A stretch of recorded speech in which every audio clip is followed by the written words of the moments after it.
Assalamualaikum warahmatullahi wabarakatuh. Kembali lagi dalam pembahasan materi matematika dan kali ini kita akan bahas tentang materi vektor dan operasinya dengan subbabnya adalah representasi dan jenis vektor. Silakan bisa disimak. Setelah kalian mempelajari pada bab ini, diharapkan kalian nanti bisa menyatakan vektor dalam berbagai representasi secara tepat serta mampu menunjukkan beberapa jenis vektor dengan benar. Ya, jadi ini adalah tujuannya. Semoga kalian bisa mencapai dua tujuan yang ini.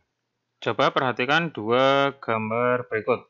Ada penunjuk arah ya, ada penunjuk arah jalan. Nah, penunjuk mana yang memberikan kepastian lokasi? Nah, mengapa? Coba perhatikan di sini. Ada penunjuk arah yang atas, ada yang bawah. Kita lihat. Untuk mengetahui jarak dan arah suatu lokasi lain merupakan hal yang sangat penting ketika sedang bepergian ya. Nah, ketika kita melihat dua penunjuk arah yang ini, maka kita akan lebih memilih yang menggunakan ada jaraknya. Kita perhatikan di sini. Untuk penunjuk jalan yang di atas, yang berada di gambar pertama, itu tanpa ada jaraknya. Tetapi kalau penunjuk arah yang di bagian bawah, di sini, nah ini, itu ada jaraknya untuk masing-masing tempat. Sehingga nanti kita akan lebih gampang dengan melihat jaraknya saja. Ya, jadi untuk penunjuk arah yang bagian bawah itu lebih bagus ketimbang yang bagian atas. Nah, pengertian vektor sendiri, jadi vektor itu adalah pengertiannya adalah besaran yang mempunyai besar dan arah. Nah, besar ini atau nilai ini yaitu berupa tadi jaraknya di sini ya, jaraknya itu ada berapa meter, 100 meter, 200 meter, itu namanya besar atau nilai, itu adalah jaraknya. Nah, kemudian arah. Nah, yang namanya arah ya berarti tadi arahnya kemana? Arahnya ke kanan, ke kiri, ke atas, ke bawah, itu namanya arah. Contohnya adalah tadi penunjuk arah. Bisa juga untuk perpindahan misalkan contohnya mobil yang bergerak, bisa juga. Terus kecepatan berarti misalkan kecepatan motor atau mobil, itu juga bisa. Apakah kalian tahu bahwa bagaimana cara merepresentasikan vektor?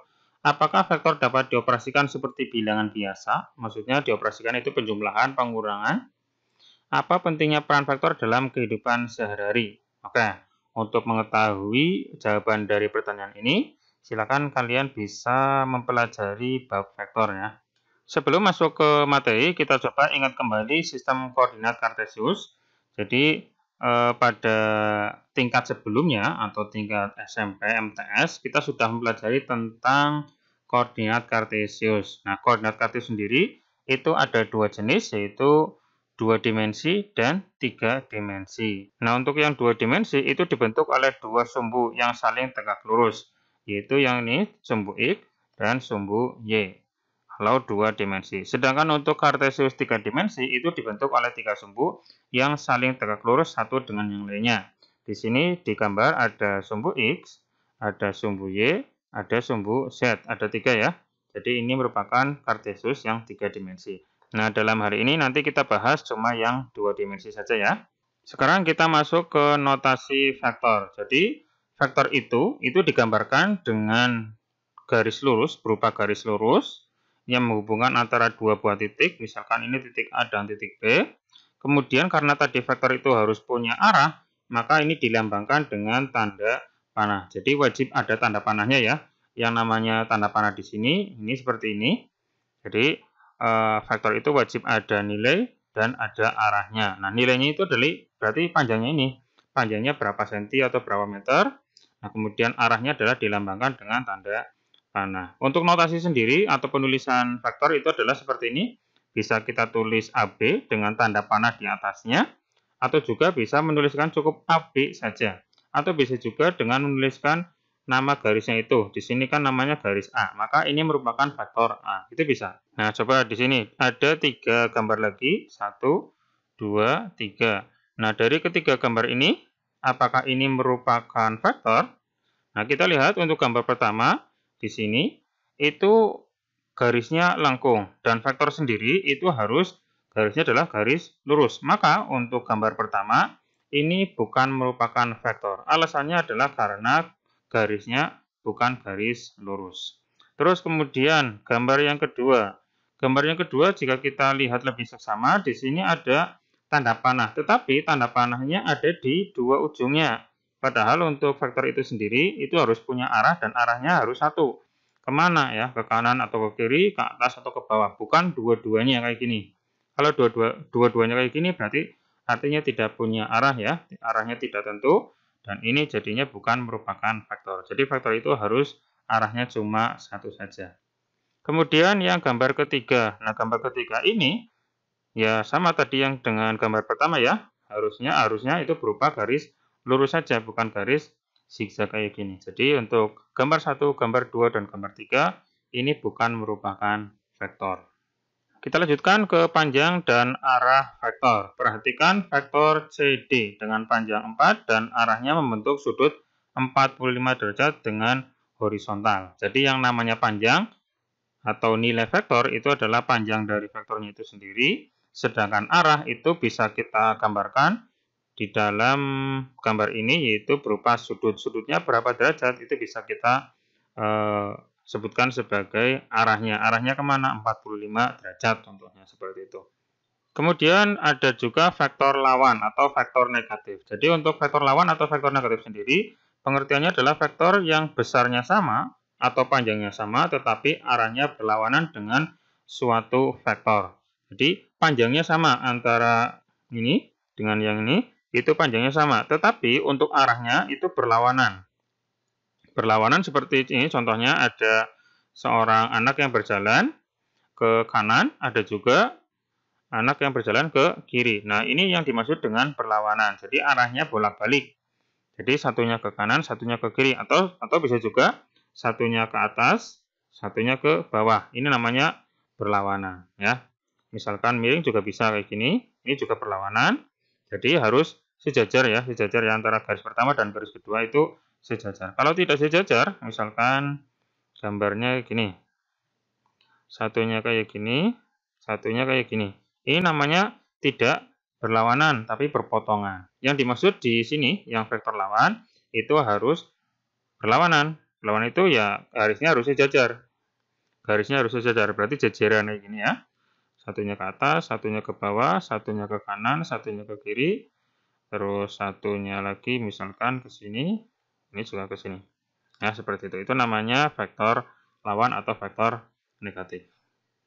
Lalu ada istilahnya adalah vektor 0. Nah, vektor 0 sendiri adalah vektor dengan panjang 0 dan tidak punya arah. Nah, biasanya di sini digambarkan dalam sebuah gambar yaitu titik. Titik saja. Itu namanya vektor 0. Contohnya di sini adalah vektor A dan gambarnya itu adalah berupa titik.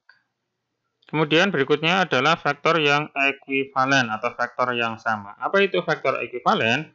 Jadi vektor ekuivalen itu adalah vektor yang panjangnya dan arahnya sama. Jadi wajib panjang dan arahnya sama, walaupun titik awalnya berbeda. Titik awal berarti maksudnya adalah titik awalnya pertama di sini, mulainya itu berbeda di sini, dan di sini. Ini kan awalnya berbeda ya. Nah, tetapi untuk panjang dan arahnya sama. Nah, contohnya seperti ini. Ini ada vektor EF, ya. Ini ada vektor GH.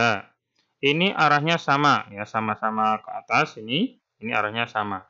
Dan faktor CD, ini CD dengan EF dengan GH, ini namanya ekuivalen. Kenapa? Karena arahnya sama dan panjangnya sama. Tapi antara vektor CD ini dengan vektor IJ, nah seperti ini IJ, ini tidak ekuivalen. Kenapa tidak ekuivalen?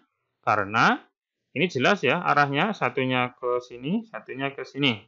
Nah, alasannya kenapa? Karena berarti arahnya yang tidak sama.